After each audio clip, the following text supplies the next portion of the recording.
चलो अच्छा ही तो भारत की पाकिस्तान के साथ दोस्ती नहीं है, नहीं तो ये है ना, भारत को भी पैसे मांग मांग के पजामा पकड़ लेते हैं, भाई कुछ देना, थोड़ा देना, थोड़ा देना। तो भारत भी देखते हैं कि चलो एक हम लोग को दूर ही रखो। यहाँ तक कि मोहम्मद बिन सलमान को यहूदी की औलाद बताते हैं, और उसके बारे में भी वीडियो बना रखे हैं, अगर आप सर्च करिए यूट्यूब में, उसको पाकिस्तानियों ने यहूदी की औलाद घोषित कर दिया। जाता है। अब हमारे जी जी जी। पीएसएल का भी नाम तो है, ऐसा नहीं है कि नाम ना हो। तो हमारे नहीं नहीं, कोई खिलाड़ियों को नाम क्यों इतना, नहीं? क्या? ये आपको लगता है ऐसा कि पीएसएल का बहुत नाम है? पाकिस्तान का जो पीएसएल है वो सिर्फ पाकिस्तान के लोग, और जो बाहर देशों में जो पीएसएल के जो पाकिस्तानी है वही लोग देखते होंगे, और या इंडियन जो देखते हैं ना वो सट्टा लगाने वाले लोग देखते हैं बस पीएसएल। नहीं तो इंडिया में पीएसएल को तो कोई देखता ही नहीं, मैं गारंटी से बोल सकता हूँ मैं कि हाँ भाई, टाइम पास करने के लिए देख रहा हो या वैसे वैसे कोई नहीं देखता। मैंने आज तक किसी के भी कंट्री का नाम मुझे याद नहीं, वहां पर मोदी जी क्या कर रहे हैं पता है आपको? वहां पे नालियां खोद रहे हैं, गरीब कंट्री मुल्क है, मच्छरों से बीमार हो जाते हैं, खाने को नहीं है वहां पे, साफ पानी पीने को नहीं है, साफ पानी पीने के लिए वहां पे खुदाइयाँ हो रही है, नहरें बनवाए जा रहे हैं, और जो भी उनके पीने के तरीके हैं उस पानी को साफ किया जा रहा है। ये सब मोदी जी कर रहे हैं, अपनी तरफ से कर रहे हैं, हमारे देश की तरफ से कर रहे हैं। तभी क्यों कर रहे हैं कि भाई, क्योंकि चाइना क्या करता है, चाइना तो किसी गरीब मुल्क में जाता है और बोलता है कि अच्छा गरीब हो तुम, यहाँ पर तो एक एयरपोर्ट होना चाहिए, लग्जरी एयरपोर्ट, वो पैसा देता है, एयरपोर्ट बनवा लेता है अपनी कंपनी से, सारा पैसा वापस चाइना चला जाता, वो कर्जदार हो गया। अस्सलामुअलैकुम viewers, this is me your host Nimra and you are watching my YouTube channel. तो व्यूवर्स, इस वक्त हमारे साथ इंडियन मीडिया लेटेस्ट से बंटी जी ने ज्वाइन किया है। Bunty ji, thank you so much for your precious time. आपने हमारे व्यूवर्स के लिए टाइम निकाला, उसके लिए एक बार फिर से धन्यवाद।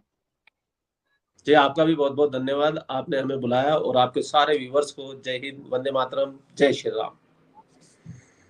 Thank you so much. और बंटी जी, आज हम जिस टॉपिक पर बात करने वाले हैं वो बेसिकली ये है कि सऊदीया सोच रहा है, सोच नहीं रहा बल्कि उसने फैसला ले लिया है कि with the help of BCCI वो वर्ल्ड की रिचेस्ट T20 लीग बनाने वाले हैं। और तो और इसके लिए ये भी कहा जा रहा है कि आईपीएल के प्लेयर्स को वो लाने वाले हैं अपनी टीम के अंदर। इस चीज को आप क्या कैसे देखते हैं कि सऊदीया बड़ी डेस्परेटली आपसे रिक्वेस्ट कर रहा है, ये चाह रहा है कि किसी ना किसी तरीके से हमें इंडिया की मदद मिल जाए। तो जी आपको ही जी क्यों अप्रोच किया जा रहा है? अप्रोच हमें भी तो कर सकते थे। वाई जी जी ऑलवेज इंडिया? जी, आपने कहा कि वो इंडिया की आईपीएल को दुनिया की सबसे महंगी क्रिकेट बनाना चाहते हैं, लेकिन मैं आपको बता दूं और आपके व्यूअर को भी बता दूं, आईपीएल ऑलरेडी दुनिया की सबसे महंगी क्रिकेट लीग है। और वो मोहम्मद बिन सलमान थोड़े से एडवांस सोचते हैं, उनको भी पता है आने वाले टाइम के अंदर तेल की इतनी जरूरत नहीं रह जाएगी, लोग टेक्नोलॉजी की तरफ जा रहे हैं, इलेक्ट्रॉनिक की तरफ जा रहे हैं, और ग्रीन एनर्जी की तरफ जा रहे हैं। तो कब तक हम इसके ऊपर रहेंगे? तो वो अपने अपने सऊदी अरब को चेंज करने में लगे हुए हैं। जब से आप देखिए, जब से वो मोहम्मद बिन सलमान क्राउन प्रिंस बने, तब से सऊदी में कितने बदलाव हो गए, इतने इतने हार्ड बदलाव भी उन्होंने कर दिए कि उनसे जो मुसलमान है, बाकी उनको देख के जो मुसलमान बने, उनके बाद जो मुसलमान बने सऊदी अरब के अलावा, वो खुद सऊदी अरब को गाली देते हैं। जबकि इस बार रमजान में भी आपने देखा कि उन्होंने क्या किया। तो वो ये चाहते हैं, विजनरी एक इंसान उनको बोल सकते हैं, कि वो फ्यूचर को देख के चल रहे हैं कि आईपीएल में जिसकी इतनी बड़ी एक ऑडियंस है, लार्ज ऑडियंस है, जिससे बहुत पैसा रेवेन्यू जनरेट हो सकता है, क्यों ना उसको अपने सऊदी अरब में लेके आए। तो इसके ऊपर कैसे बात होगी, कैसे क्या करेंगे, ये तो बीसीसीआई जाने, और वो जाने कि उनके दिमाग में क्या प्लान चल रहा है, उसके बारे में तो अभी नहीं पता है। लेकिन जहां तक अच्छा मेरा बंटी, व्यू है तो हमारे भी जो क्रिकेट पर पैसा लग रहा है वो आ तो बीसीसीआई से ही रहा है। तो अगर मैं बात करूं, जो सऊदीया है उसका झुकाव जब भी हम देखते हैं पाकिस्तान या इंडिया, कोई भी मौका मिलता है आमने सामने होता है तो हमेशा इंडिया को प्रेफर किया जाता है, हमेशा इंडिया को चुना जाता है। अब हमारे जी जी जी। पीएसएल का भी नाम तो है, ऐसा नहीं है कि नाम ना हो। तो हमारे नहीं नहीं, कोई खिलाड़ियों को नाम क्यों इतना, नहीं? क्या? ये आपको लगता है ऐसा कि पीएसएल का बहुत नाम है? पाकिस्तान का जो पीएसएल है वो सिर्फ पाकिस्तान के लोग, और जो बाहर देशों में जो पीएसएल के जो पाकिस्तानी है वही लोग देखते होंगे, और या इंडियन जो देखते हैं ना वो सट्टा लगाने वाले लोग देखते हैं बस पीएसएल। नहीं तो इंडिया में पीएसएल को तो कोई देखता ही नहीं, मैं गारंटी से बोल सकता हूँ मैं कि हाँ भाई, टाइम पास करने के लिए देख रहा हो या वैसे वैसे कोई नहीं देखता। मैंने आज तक किसी के भी चैनल में या कहीं पे भी कोई किसी को देखते पीएसएल, काफी लोग तो, मैंने खुद वीडियो बनाया पीएसएल पे, काफी लोग तो कमेंट करके जाते हैं कि पीएसएल होता क्या है, इतने हैरान हो जाते हैं। तो पीएसएल बहुत छोटा है अभी, क्योंकि पाकिस्तान की इकोनॉमी भी हालत खराब है, पीसीबी की भी हालत खराब है, और जैसा कि आपने कहा कि इंडिया के पैसों से चलता है, तो इंडिया के पैसों से इनडायरेक्टली चलता है। डायरेक्टली नहीं चलता। इंडिया का 80% रेवेन्यू आईसीसीआई को जाता है, मतलब आईसीसीआई की जितनी भी अर्निंग है उसकी 80% इंडिया से होती है, और आईसीसीआई सबको डिस्ट्रीब्यूट करता है पैसा थोड़ा थोड़ा सारे क्रिकेट बोर्ड्स को। उनमें से पाकिस्तान का 65% आईसीसीआई देता, वो मतलब 65% इंडियन रुपीज ऐसे जाता पाकिस्तान के पास। तो यानी कि आपका क्रिकेट बोर्ड जो चल रहा है हमारे पैसों से, हमारे रहमो करम पे पल रहा है, चल रहा है। और बाबर आजम सेंचुरी मारे जा रहा है T20 के अंदर। सही। अच्छा बंटी जी, मुझे एक बात बताएगा कि सऊदिया आप लोगों को ही बार बार क्यों प्रेफर करता है? अभी रिसेंटली हम पर तो देखिए, लोन की भी रिस्ट्रिक्शन लग गई थी, सऊदिया जी की जी जानिब जी से हम पर तो लोन की भी रिस्ट्रिक्शन लग गई थी। बोले कि जी नेबरिंग कंट्रीज के साथ ताल्लुकात को बेहतर करो, इनडायरेक्टली इंडिया का ही नाम लेना चाह रहे थे। जी जी मैं आपको बताऊं, देखो अब आप इसकी छोटी सी मिसाल समझ लीजिए। आपके खुद के रिश्तेदार होते हैं, एक तो बहुत अमीर होता है और एक बहुत गरीब होता है। तो आप जब भी आपके घर में कोई भी फंक्शन होगा ना, सबसे पहले कार्ड लेके आप अपने अमीर वाले घर के पास पहुंचोगे, और जो दूसरा वाला आना भी चाहेगा तो आप बोलोगे दूर ही रहे भाई, तू लेट आना, खाना नहीं है पीना नहीं है। इसी तरीके से पाकिस्तान को जितने एहसान सऊदी अरब ने किए ना, तो पाकिस्तानी एहसान फरामोश लोग हैं, वो सऊदी अरब को ही गाली देते हैं। जबकि जब से पाकिस्तान बना है, पाकिस्तान को खड़ा रहने में, पाकिस्तान को चलने में सऊदी अरबिया ने बिना कंडीशन के इतना पैसा दिया। और अभी भी रिसेंटली थोड़े दिन पहले अभी आपके सऊदी अरब ने $2 बिलियन दिए आपके रिजर्व में रखने के लिए।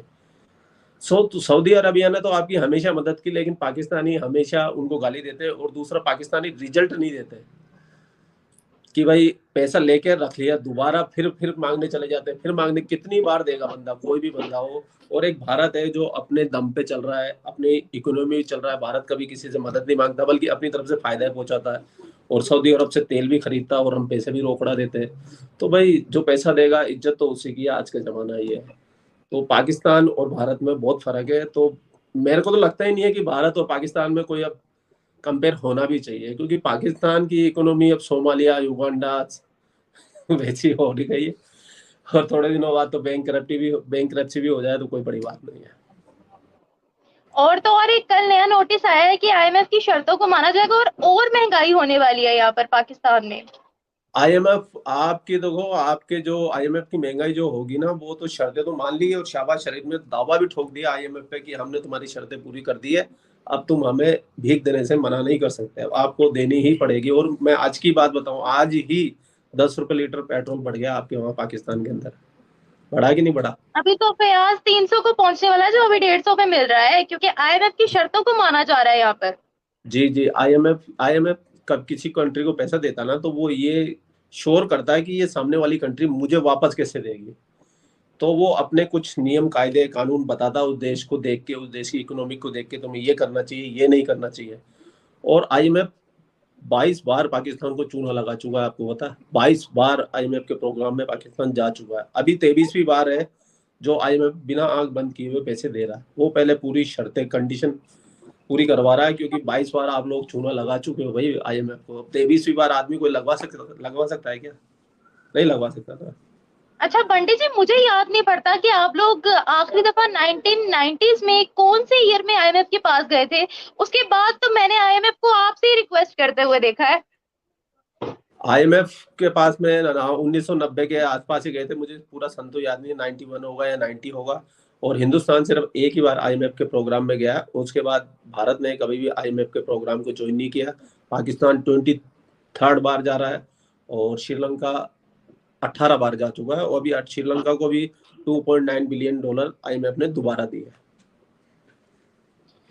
अच्छा बंटी, यहाँ पर एक और बात मैं बोलना चाहूंगी कि पिछले साल की बात है जब हमने देखा था कि चाइना भी कह रहा था कि अब हमारी भी क्रिकेट टीम जो है वो बननी चाहिए, और उसके लिए तब भी इंडिया को अप्रोच किया जा रहा था कि आप हमारी हेल्प करें, आप जो हमारे प्लेयर्स हैं उनको आप जो है वो सपोर्ट करें, उनको ट्रेन करें। लेकिन बेसिकली तब मतलब ये था कि चाइना के और इंडिया के आपस के ताल्लुका जो वो बेहतर बनाए जाए, इंडिया को अप्रोच किया जा रहा था। लेकिन इंडिया की तरफ से कोई खासा आगे से जो है वो रिस्पॉन्स नहीं दिया गया था। अब सऊदिया की जानिब से भी ये सब हो रहा है, तो आपको क्या लगता है कि सऊदिया मजीद बेहतर से बेहतर ताल्लुकात भारत के साथ बनाना चाह रहा है, या चाह रहा है कि भारत के साथ और मजबूती जो है भारत और मजबूती से सऊदिया के साथ खड़ा रहे?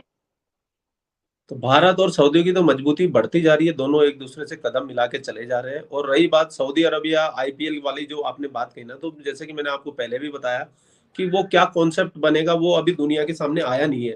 अभी तो उन्होंने अप्रोच किया है बीसीसीआई को, और जहां तक मुझे लगता है बीसीसीआई मोहम्मद बिन सलमान का ये जो मॉडल है या जो भी उसका आइडिया है उसमें शायद ही नहीं जाना चाहे, क्योंकि इंडिया के पास में अपने खुद के ही इतने सारे स्टेडियम है, इतना बड़ा हिंदुस्तान है, और आईपीएल अगर जब अपने घर में खेला जाता है ना, मतलब इंडिया में, तब उसकी बात ही अलग होती है। तो सऊदी अरब जाने का ये तो कोई, मेरे को नहीं लगता कोई सवाल है। अगर उनकी कोई टीम आना चाहे या कुछ और ऐसा प्रोजेक्ट आगे इन फ्यूचर आएगा तो जरूर हम उसके ऊपर भी बात करेंगे। दोस्तों आप लोगों ने वीडियो देखी, आई होप वीडियो आप लोगों को पसंद आई होगी। बहुत ही अच्छी वीडियो थी दोस्तों। बात करें वीडियो की तो वीडियो थी पाकिस्तान की खूबसूरत यूट्यूबर निम्रा अहमद की, और उनके आज जो गेस्ट थे वो थे भारत के जाने माने यूट्यूबर और पाकिस्तान को बहुत प्यार से रोस्ट करने वाले हमारे बंटी भाई। और हम सभी लोग उनकी वीडियोस देखते ही हैं, बहुत ही ज़्यादा अच्छी वीडियोस बनाते हैं जो हम लोगों को बहुत ज़्यादा पसंद आती हैं दोस्तों। और जिस प्रकार से बंटी भाई पाकिस्तान को बहुत ही बिना कुछ गंदे वर्ड का इस्तेमाल किए हुए प्यार से पेल देते हैं ना, इतनी यार मतलब मज़ा आता है कि क्या ही बताएं।